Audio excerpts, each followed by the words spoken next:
Was humanity's oldest temple where farming and reproduction was discovered? Hey Flex fam! Today I checked off one of my biggest bucket list items, Gobleki Tepe. This site was built over 11,000 years ago in Mesopotamia and is considered humanity's oldest known temple. It predates cities, pottery, writing, and even farming. It was strategically built on the highest limestone plateau in the area, giving the Gobleki Tepe community a strategic view of the surrounding areas. They'd be able to spot incoming invaders miles away. It's older than Stonehenge and the Egyptian pyramids by over 7,000 years. But what if it was way more than just a temple? Gobleki Tepe was created by hunter-gatherers. Farmers and city dwellers didn't exist that far back in time. They moved massive 20-ton stones and covered them with carvings of animals like leopards, snakes, birds, and sometimes even bugs. Mainstream archaeology calls it a temple, but the whole idea of a temple or any dedicated purpose building is modern. Back then, a place could have served several purposes that evolved over time. Let's start with a theory: food before faith. Early humans were driven by the need for food, and a secure food source might have come before more complex beliefs. Imagine they started by bringing live animals to the site. After all, a living animal's meat doesn't go bad.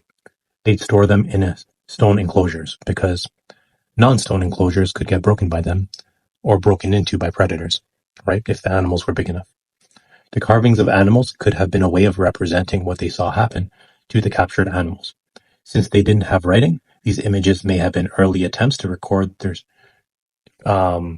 their observations visually. Here's where it gets even more fascinating. Keeping animals alive could have sparked a whole new realization.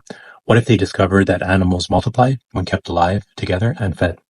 This sounds obvious to us, but isolated tribes, even today, haven't connected sex with reproduction. If people at Gobleki Tepe observed animals they kept eventually producing offspring, it could have been revolutionary, showing them that they didn't have to hunt to increase their supply of animals. They just had to feed and keep them together. Think about what a game changer this could have been. Instead of always having to go out and hunt and risking injury, they could have created a self-sustaining supply by keeping animals on site. This idea of raising animals, along with feeding and observing them, might have been behind some of the carvings we see today. Now let's talk about the grains. The grain-like plant I saw sprouting in one of the pits. It led to a sort of a thought. Perhaps the pits were for storing gathered food for the animals, and maybe we shared in some of that food. Imagine if they noticed seeds that were left on the ground of the pit start to grow. This could have sparked the idea of planting crops. Seeds may have been scattered as they stored food for themselves or for the animals, and seeing new growth could have led to them trying to cultivate plants purposefully. So Gobleki Tepe might have been an accidental birthplace of agriculture too. Then there's the choice of building materials. Stone was challenging to work with and required a lot of effort, whereas softer materials like wood and grass would have been easier to use. So why use stone? Stone was likely chosen for areas that needed extra durability, like places to hold animals or protect them against harsh conditions. Wood and grass may have been used for simpler shelters, while stone enclosures were built for longevity or security. In fact, I would suggest that the majority of settlements, and I think that the settlement was much larger than just the stone remains of it.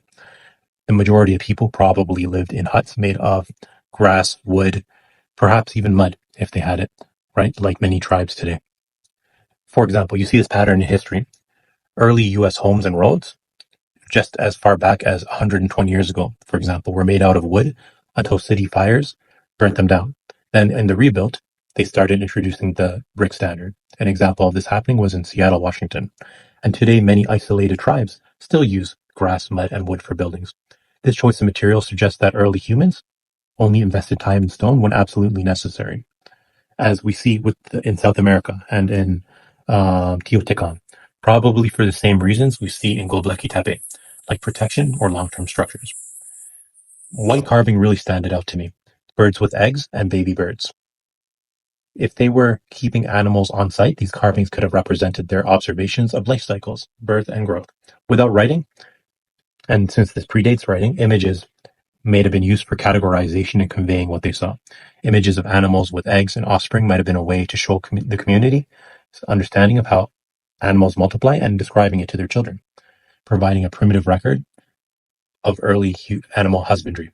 I also noticed grooves and ridges, almost like structural slots for wood beams. or areas to hang things in some of the actual stone structures. I think that this existed prior and wasn't created by the archaeologists. Clearly, the site wasn't purely made of stone. Even the archaeologists that have been studying it currently think so. They think that they had wooden roofs or something of the sort of grass roofs.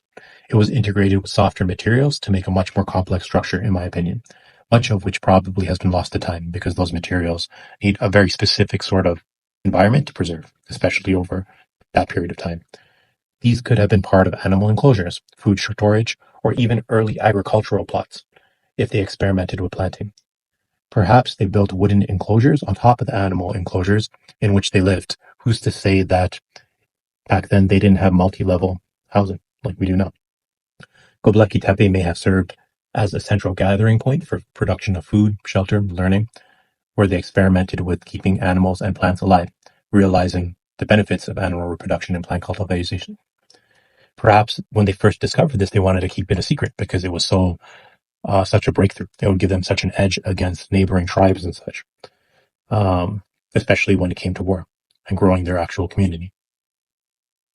But here's where the mystery deepens. Around 8000 BCE, the entire site was deliberately buried. Why bury it? Maybe they wanted to preserve it, protect it from rival groups, or even hide it from invaders. Human communities have a long history of destroying or hiding important sites to keep them safe from enemies. And Göbekli Tepe might have been buried to keep its legacy alive, or simply out of reach of others.